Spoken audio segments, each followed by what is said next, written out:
서울경찰청 직무대리 박현수 직무대리 앞으로 나와주시기 바랍니다.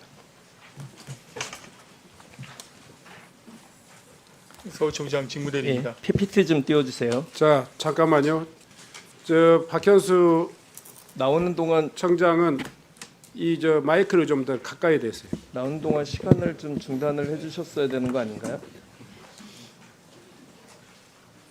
네.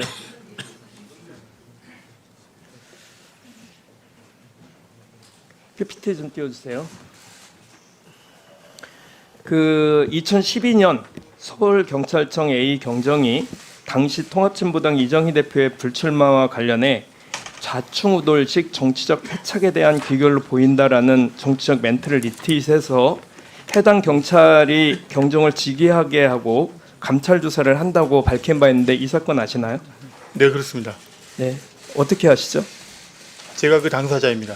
네, 본인이시죠? 네, 그렇습니다. 이게 적당하다고 생각합니까? 이 행위가? 그 당시 과정을 조금 설명을 드려도 되겠습니까? 네, 설명해 보세요.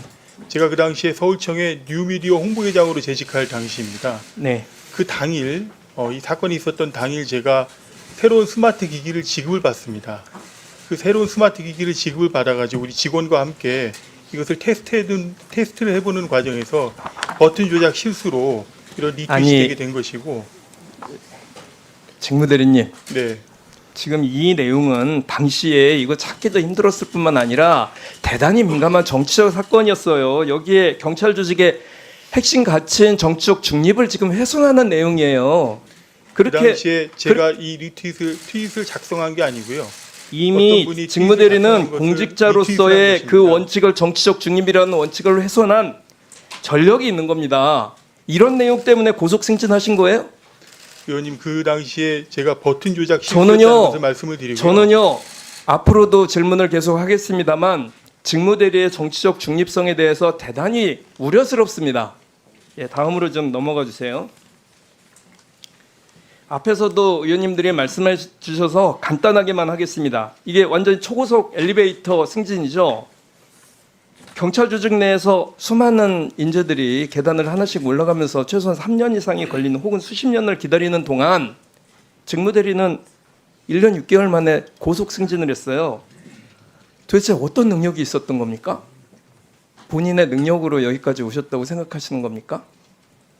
아까 말씀드린 정치적 중립을 함부로 훼손해서 여기까지 오신 거예요? 아니면 본인만의 어떤 능력이 있었던 겁니까? 이에 대해서 다른 사람들과 비교해서 훨씬 빠르기 때문에 이에 대해서 본인만의 능력이 있었을 거 아니에요?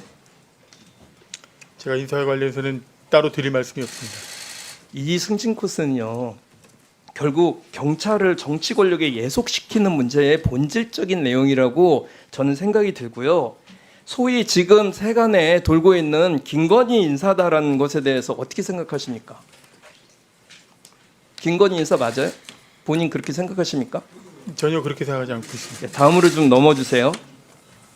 자, 정치적 중립을 위반한 건은 또 있습니다. 12월 3일 날 비상계엄 당일 날이죠. 당시 행안부 경찰국장이었던 박현수 직무대리는 조지호 경찰과 두 차례 통화합니다. 10시 31분 비상계엄이 터지고 10시 31분 당시에 15초와 42초에 걸쳐서 이때 무슨 내용으로 통화하셨죠? 조지호 청장께서 전화가 오셔가지고 저보고 계엄 사실을 알고 있냐는 사실과 행안부 상황을 문의한 바 있습니다. 내란을 조지호 청장이 내란을 진두지휘하신 사람이 내란이 일어난 거 아니냐고 전화를 했다는 말을 누가 어느 국민이 믿을 수가 있겠습니까? 저에게 여쭤보신 겁니다. 제가 아니 계엄 사실을 내란이 알고 터졌냐고 있냐는 것을 여쭤보셨어요? 겁니다. 내란을 알고 계시냐고? 계엄 사실을 알고 있냐고 아니 여쭤보신 행안부 겁니다. 경찰국장에게 내란의 주동자가 내란을 막 일으켜가지고 경찰들을 동원까지 해서 그 3시간 전에 대통령을 만났었던 자가 전화를 이 시간에 전화를 해가지고 혹시 아세요? 이렇게 물어봤다는 겁니까?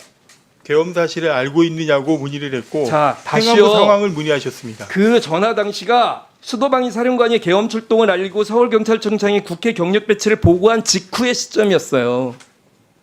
더군다나 새벽 1시에 이상민 장관과 조지호 경찰청장 그리고 국회 봉쇄를 담당한 영등포 경찰서장과도 통화하셨죠. 영등포 서장과 통화한 것은 국회 주변의 상황이 어떤지를 확인하기 위한 그 전화였습니다. 이상민 장관과는 뭐라고 통화했습니까? 이상민 장관과는 그 전에 그러니까 국회에서 계엄 해제 의결이 됐기 때문에 된 이후에 제가 조지호 청장하고 통화를 해서 경찰 상황 전반에 거친 이야기를 들었습니다. 그 상황을 이상민 장관께 전달을 한 것입니다. 그러면은 조지호 경찰청장하고는 무슨 얘기했습니까? 계엄 상황 전반에 거친 이야기를 해주셨는데 지금 현재는 정확한 기억이 나지 않고 수사기관에서도 그렇게 지금 진술한 바 있습니다. 해필이면 당시에 경찰청과 관련된 거의 모든 내란과 관련된 얘기들을 박현수 직무대리와 관계가 있는 분들이 다 본인과 통화를 해요. 이거를 내란의 중심에 있었다, 내란에 참여했었다고 볼 개연성이 없습니까? 강조해서 말씀을 드리는데 저는 일체 그리고 내란을 반대한 바가 언론에는 없습니다. 그 이상민 장관과 통화한 이유가 단순한 안보 확인이었다고 발언을 한 사실도 있어요.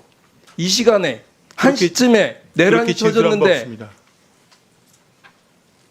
저는 당시 상황이 국가내란으로 비화된 상황이었고 또 박현수 직무대리는 국가와 국민을 위해서가 아니라 당시 상황에서 핵심적인 요직에 있었고 그런 의미에서 내란 세력과 함께 움직였다는 이런 증거라고 볼 수 있는데 본인은 그렇게 생각 안 하세요?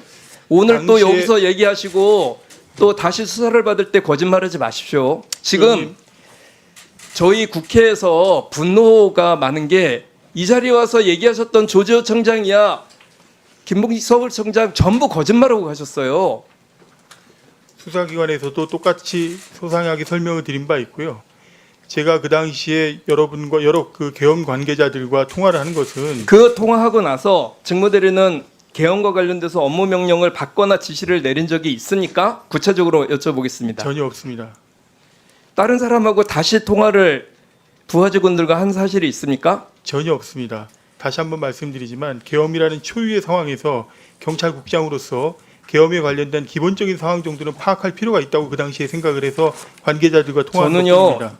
이런 문제 때문에 서울경찰청 직무대리로 차은정감 승진은 지금 상황에서 이런 그 의혹을 갖고 있는 상황에서 적절한 문제가 아니라고 생각하고 본인이 스스로 포기해야 했어야 하는 거 아닌가 이렇게 생각이 좀 들고요. 나머지는 이따가 다시 질문드리겠습니다. 예.